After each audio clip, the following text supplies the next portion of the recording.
Você sabia que 1,2 milhão de crianças desaparecem todos os anos no mundo? De acordo com o Escritório das Nações Unidas sobre Drogas e Crimes, houve um aumento consistente na quantidade de pessoas traficadas desde 2010. E nesse total, 30% são crianças. Me choca muito perceber que o tráfico de pessoas e de crianças não é combatido com a mesma intensidade que o tráfico de drogas. Não existe uma guerra travada contra o tráfico humano, pelo menos não no Brasil. Pelo mundo, casos como o da Madeleine são muito comuns. A questão é que poucos desses casos possuem os elementos certos para chamarem a atenção da mídia e do mundo. Só no Brasil, são cerca de 50 mil crianças desaparecidas por ano, uma média de 137 casos por dia. E os motivos pelos quais essas crianças são roubadas são diversos, seja para fins sexuais, tráfico de órgãos, adoções ilegais e etc. E é fato que pouquíssima atenção é dada a isso. Aqui no Brasil, por exemplo, se existisse uma campanha forte para que crianças tirassem seus documentos de identidade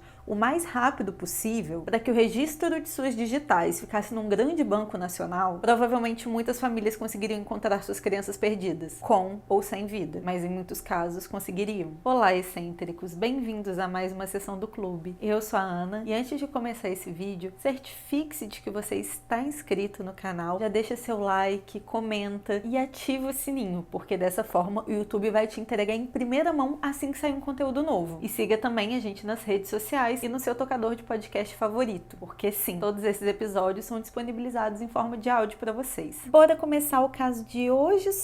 Tá pesado, mas rola de ter uns alívios cômicos. O caso de hoje é o que eu quase definiria como tragicômico. Apesar de não existir nada de cômico em crimes cometidos contra crianças, mas a forma como esse caso foi conduzido pela justiça brasileira é de certa forma cômico, para não dizer trágico. Então, sem mais enrolações.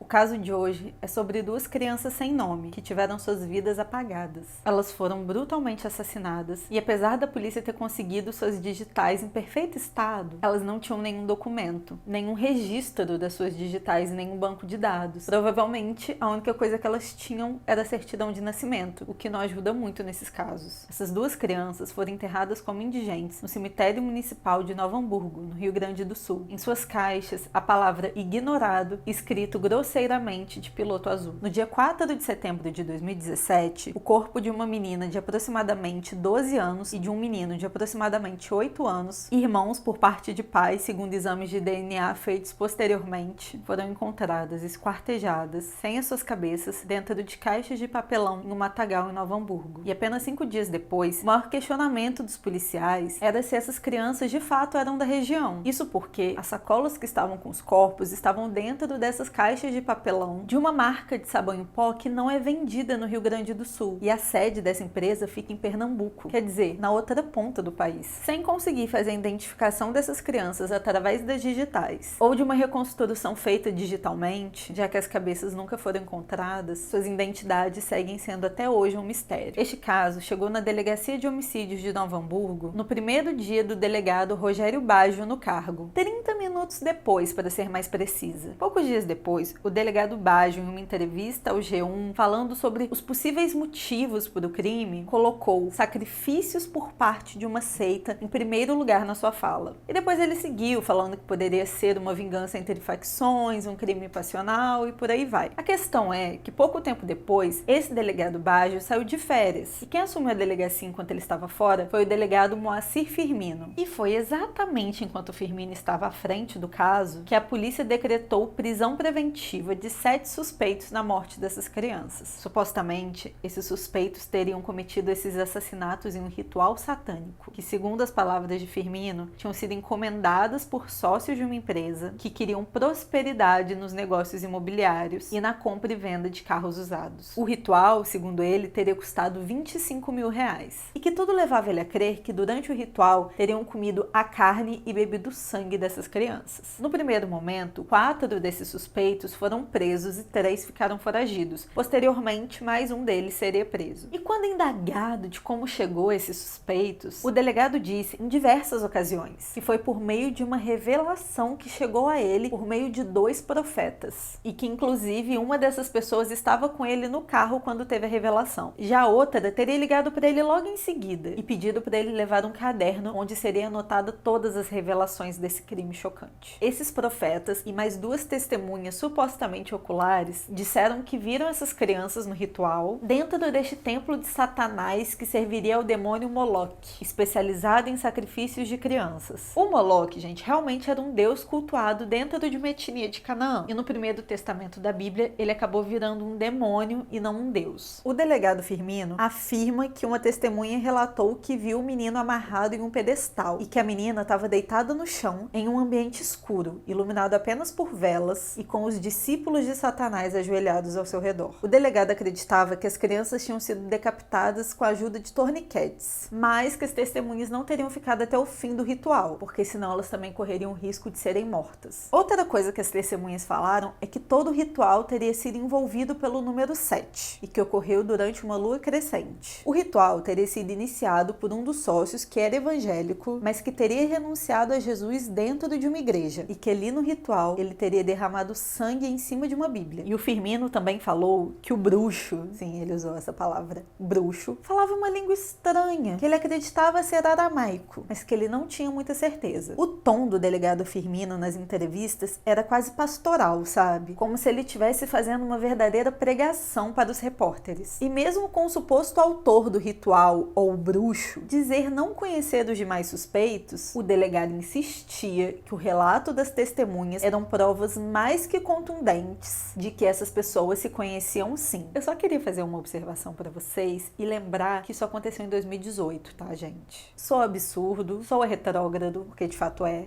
Sou preconceituoso, porque de fato é, mas aconteceu ontem, ano que o Bolsonaro ganhou as eleições, por exemplo. Algo me diz que eu sei em quem o Firmino votou nas eleições de 2018. Mas como vocês podem imaginar, gente, e foi muito difícil não rir de deboche enquanto eu relatava tudo isso pra vocês, é que tudo isso não passava de uma grande mentira. Apenas um mês depois, o delegado Rogério Baggio voltou das suas férias e entendeu que essa história estava um pouco mal contada. Apesar dele ter citado o ritual de uma seita como um potencial motivo para o crime, ele parecia ser um pouco mais sensato que o delegado Firmino. E em fevereiro, ele veio dizer à imprensa que as testemunhas mentiram com riqueza de detalhes e que alguém teria coagido essas testemunhas a mentirem, oferecendo moradia, alimentação e um pagamento mensal do programa Protege, que dá assistência a testemunhas ameaçadas. Essa tal pessoa que foi presa não foi revelada na ocasião. Foi presa preventivamente, mas não teve seu nome revelado para não atrapalhar no resto da investigação. E os suspeitos anteriores que estavam presos foram liberados. E aí, meus amados, a investigação levou a quem? Dou-lhe uma, dou-lhe duas, dou-lhe três.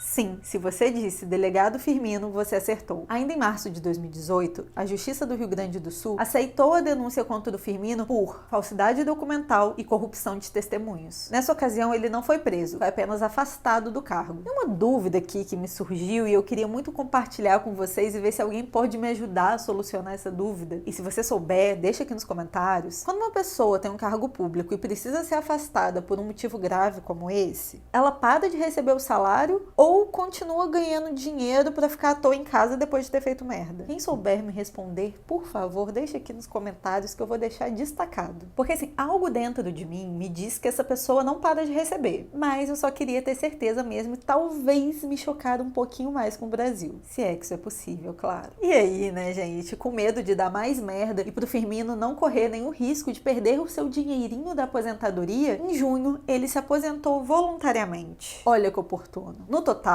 além do Firmino, um policial civil que é inspetor chamado Marcelo Cassanta e um informante chamado Paulo Sérgio Lemen também viraram réus nesse processo. A corregedoria chegou a pedir a prisão do delegado Firmino, mas o pedido foi negado pela justiça. Quer dizer, o delegado com provas não pode prender, mas 7 pessoas com base só em testemunhos, sem nenhuma prova material, é de boa. A investigação apontou que a história sobre todo o ritual foi inventada pelo Paulo Sérgio, que repassou para o Firmino, que por sua vez produziu o relatório que baseou ali todo o pedido de prisão desses 7 suspeitos. E o policial civil, o inspetor, teria assinado esse relatório do Firmino. E é engraçado que eles falaram que tudo no ritual se baseava pelo número 7, lembra? E coincidentemente também são 7 pessoas envolvidas nesse caso de fraude, porque além do Firmino tinha um policial civil, o Paulo Sérgio e mais 4 testemunhas, o que dá 7. Apenas em novembro de 2020 que saiu a condenação. o Firmino foi condenado a 6 anos de prisão, o Paulo Sérgio a 4 anos, 2 meses e 12 dias, e o Marcelo foi absolvido no processo. Porque, segundo o juiz, ele ter assinado o relatório não fazia dele cúmplice. Só burro mesmo, né? Porque como que a pessoa podia assinar um relatório, um treco tão absurdo assim, gente? E aí me surgiu uma outra dúvida, advogados de plantão, por favor, me respondam. Como que saiu a condenação e eles não foram presos logo em seguida? Eu não sei. Fato é que no dia 14 de dezembro, o Paulo Sérgio simplesmente foi assassinado com uma facada no pescoço. Ele estava perto da casa onde ele morava e esse crime ainda não foi solucionado. O Paulo Sérgio, ele era considerado uma peça-chave nesse caso. Porque, vamos lá, gente, apesar de todo o teatro ter sido desmascarado, ninguém nunca entendeu a verdadeira motivação para isso. Por que criaram toda essa história? Qual era a intenção? Essas perguntas nunca foram respondidas. O Silvio Fernandes Rodrigues, que era o líder do templo que foi atacado pelo delegado e foi considerado o autor do suposto ritual e preso por isso, disse que ainda hoje sofre as consequências disso tudo. Ele teve que deixar o templo e contratar seguranças particulares. E também disse que recebia muitas ligações de ameaças. E como se não bastasse, ele ainda era reconhecido na rua como o cara das crianças esquartejadas. Por mais que ele tenha sido inocentado e todo o caso tenha caído por terra, aparentemente muitas pessoas ainda acreditam nessa versão. O Silvio questiona, inclusive, o motivo pelo qual a denúncia contra o delegado e os outros réus não tenha incluído intolerância religiosa, que de fato ele sofreu um preconceito religioso pesadíssimo nesse processo. O Silvio contou em uma entrevista que no dia da prisão, o Firmino bateu na porta da casa dele e falou a seguinte coisa, que ele era Deus que estava indo prender Satanás. Gente, eu não dou conta. Conclusão, meus amigos, tá